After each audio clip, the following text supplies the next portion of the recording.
It's a very great pleasure to be here for Fear Kilometres on Féin Shelby, agus Lochalish Trail, Fakta Féin Carnet, Kinelia, Evova Shir Condan. It's a very great pleasure to be here and to be able to have an opportunity of participating in this gathering. I should immediately say that there's a slight mistake in the programme. The title of what I am actually going to speak about is called Building the Mind of Peace, Opportunities for Ireland.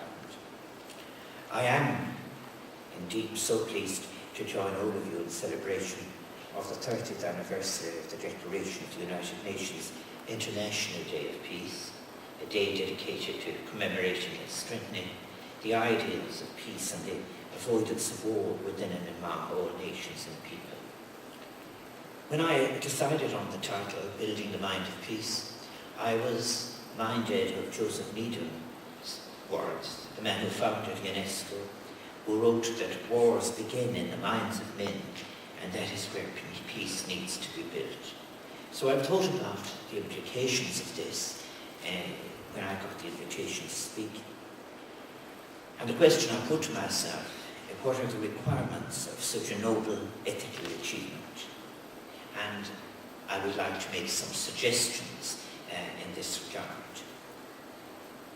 First of all, therefore, all that influences the minds of people will influence the prospects for such peace being created.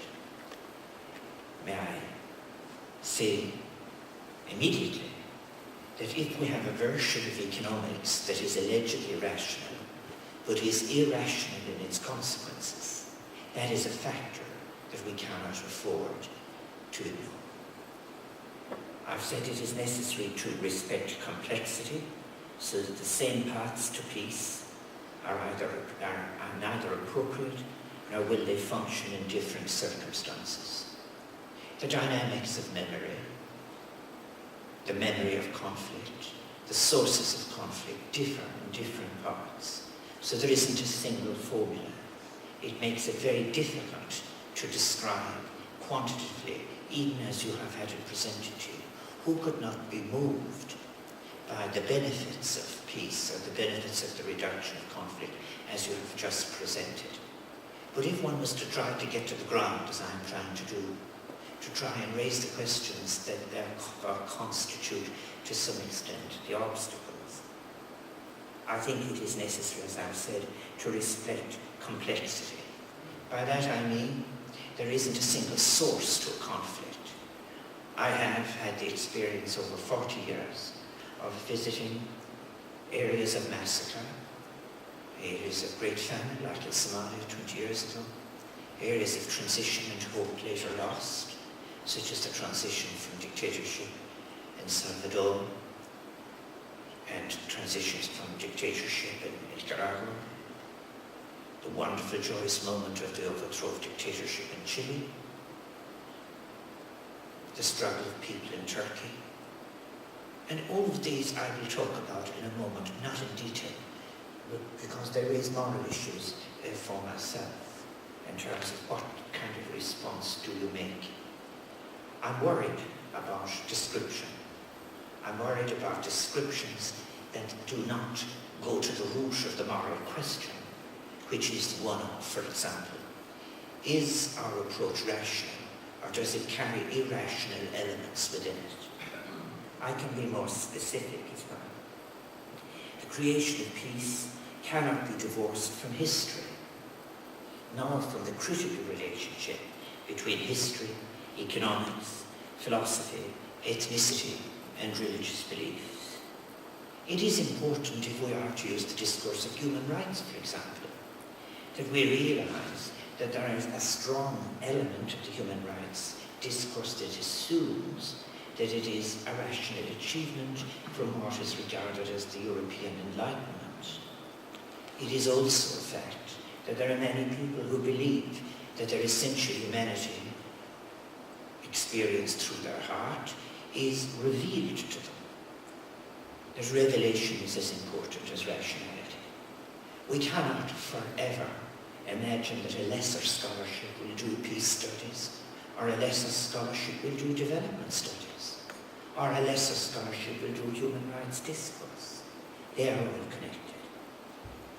I want to say that this means too that the building of the mind of peace and achieving peace involves very much more than the absence of war. The building of peace involves the absence of fear. And that is why there is such a close connection between the preparation of underclasses through deprivation, from self-worth, taking a Amartya Sen's phrase, to be able to participate in one's social world without shame. If that happens to a whole generation of young people who also have other reasons for perceiving that they are not included, what are the implications of that?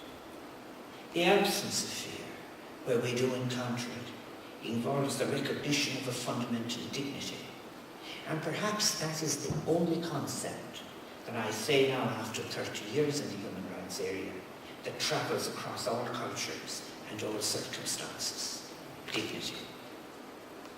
Beyond the formal statements of rights, too, their integration and implementation is important. For example, the history of the United Nations that we all want to see, and the institutions, the only ones we have, that I want to see strengthened, are ones that raise serious issues of integration and implementation of principles. Very often, all over the world, the best-minded people come to a point of advocacy, as I did, working with others who are in this room, in seeking a ban on cluster munitions. But it is important that we drive on the advocacy past the point of the achieved text towards monitoring, implementation, and so seeing delivery. I think maybe the tragic weakness, the legacy morally, globally, is the failure to link civil and political rights to social, economic and cultural rights. I think that, as I see what I have just seen now, I see behind the statistical presentation something else. How can, for example, Nigeria pump so much more oil and yet fall down on the United Nations Index a couple of points? What is happening? The distribution of revenue. The issues of power within the countries cannot be neglected, a point that I want to return to. And accepting these truths then, the advocacy for peace cannot confine itself, as I suggest, to reacting to the consequences of war. It must analyze the sources. And in my own 34 years, I've sometimes felt quite hopeless dealing with the consequences of war. As an activist and a writer and a diplomatic representative, I have visited trials with 259 death sentences sought in Turkey, Western Sahara, where conflict goes on since '74, Nicaragua, which had its moment of celebrating freedom, Chile, Gaza, under siege, the West Bank, Israel, Peru, El Salvador, Cambodia, Iraq, Somalia, and I've met people there, and I leave and come home and acknowledge and note the high price that many of them are paying for their work. I've seen hope in the steps towards transition. The people after the Somoza dictatorship, learning to read. A woman so thinking reading was so wonderful that she would read the entire electoral act at a polling station while the queues piled up all around us. But I think that when I think of all of this, I think of what do you do if you say you're interested in peace, if you're an observer. I'm very conscious of a warning that is contained in a very powerful piece of writing. It was something, it was given the MacBride Peace Prize in 1992. I used a poem of Pedilla's, and the poem went like this. Alberto Padilla wrote about the travellers, and it's a great warning to us all. They come in the close of the affluent society, a thorn in whose side they are, whose unreliable elements they constitute.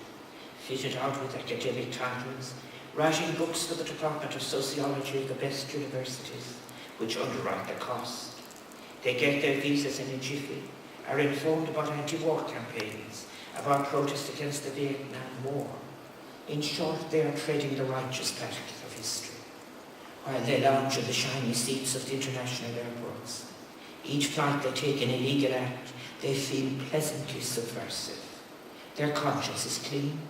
They are the comfortable travellers of the wave of the future, with Rolleiflex cameras perfectly suited for the tropical light, for underdevelopment, with information charts, for objective interviews, if however, of course, something less than impartial, for they love the struggle, the guerrillas, the zafras, the hardships of life, the vulgar Spanish of the natives. Hans Magnus Eisenberg used that for his essay, Tourists of the Revolution, and I've always regarded it as a warning. And it has been one of my own sensations in leaving an area. What now happens? I wrote, it is no longer sufficient. I believe what I think happens is this. I believe that the given society can exist in comfort only if what happens if you were in such a situation. Well, those, and there are many in the majority, who are fairly conservative, they can go on by averting their gaze. That is the way the world is. They will always be at it, killing each other. But then if you decide to look more closely and ask the question, you have a choice to either do nothing and live with a guilty conscience, with an averted gaze for the rest of your life, or you have the choice of allowing yourself to be changed forever. And if one was to be changed forever, you are not changed in terms of the description, because we've all done it. You've changed in what you want to ask about international economic structures, about bureaucratic structures in relation to the development area itself, to the United Nations, to regional organizations, to hit-and-run events. What do I feel, for example, of having been in Baidoa, where 250 people a day were dying over 20 years ago, and to see the cameras of the world come and go away again, and now people starve again and smile. Or to hear when I was in South America, when a small famine took place in Brazil, that it couldn't be covered because there were no stills. This is the uncomfortable truth of our relationship to war and conflict and disaster. I wrote in my book, Causes for Concern, in 2006. It is no longer sufficient to offer ethically superior gestures in favour of peace and against war.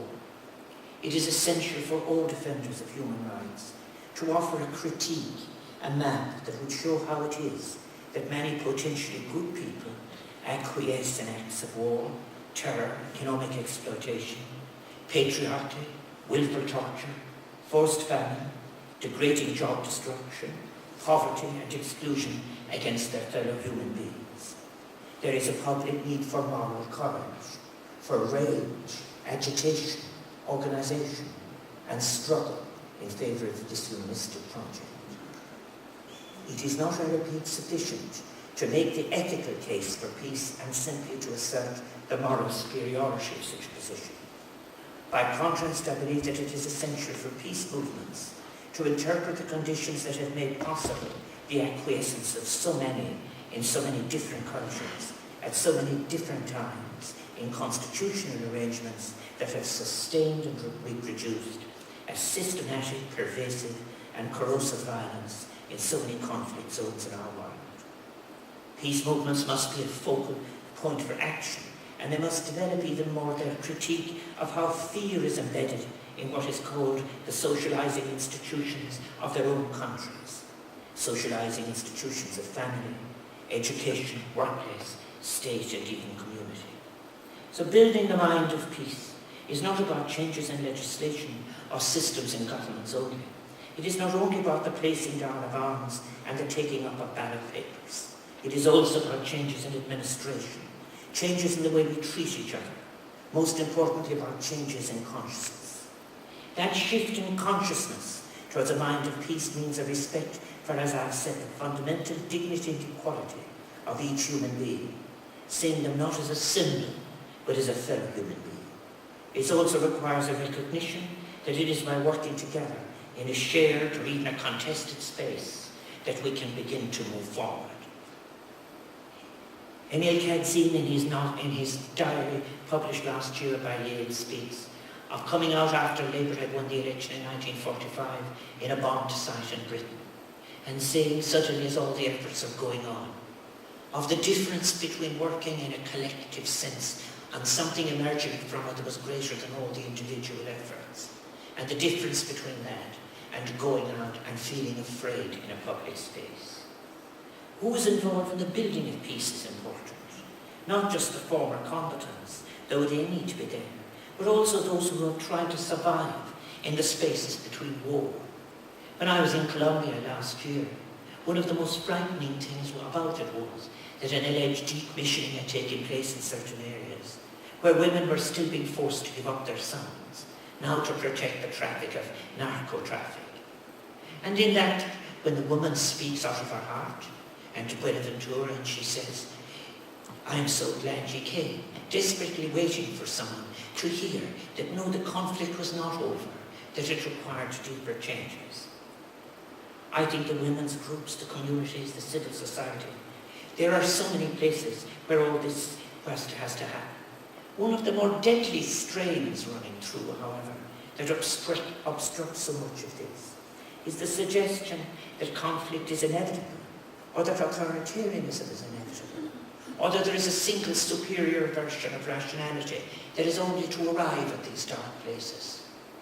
May I suggest that the work of James C. Scott and others reminds us about how anthropology as a subject was used as a tool of imperialism in the 19th century, but neglected in this century, and the previous one, as a tool that might have identified the rich resources of indigenous wisdom, the clan system that could have been used in Somalia.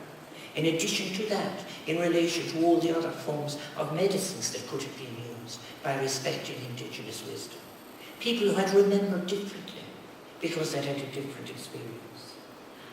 I think that it is hopeful because by constructing new networks and by utilizing new technologies, there are individual sparks for peace that can create patterns of influence, influenced by the new subjects. Every subject I know needs to be recast in a scholarly way to get rid of some of the baggage and assumptions that it is carrying. And I'm meaning every one of them that are informing the development practice.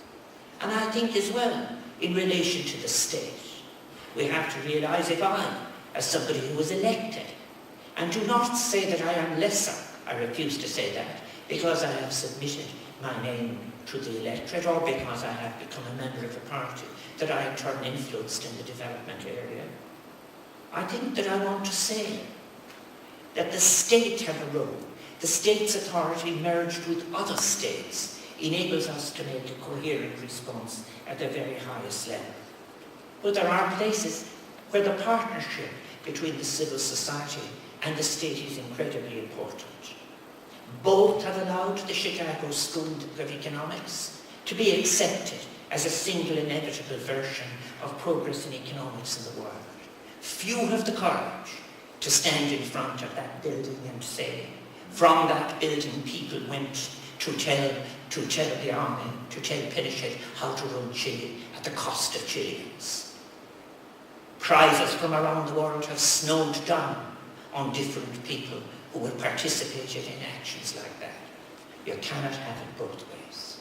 We are morally tested for authenticity in our language, in our affiliation, in our practice, in our desperate attempts to try and put pieces together in our intellectual world.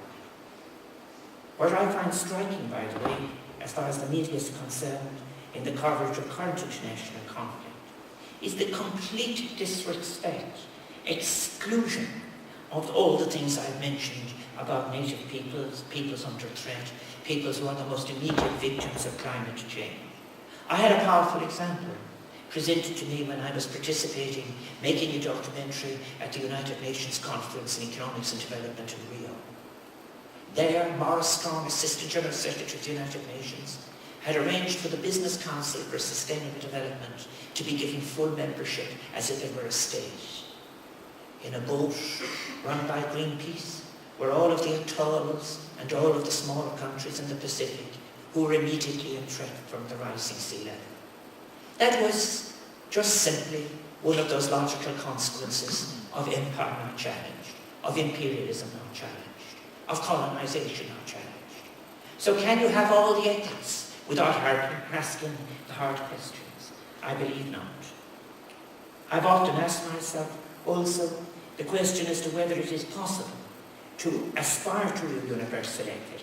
I do believe it's something we must do, something that would transcend the postulates of different cultures and receive popular acceptance. Something that would be both national and international. To speculate on the answer to such a question is insufficient. You have to offer. I believe that we must forge ahead with what we had.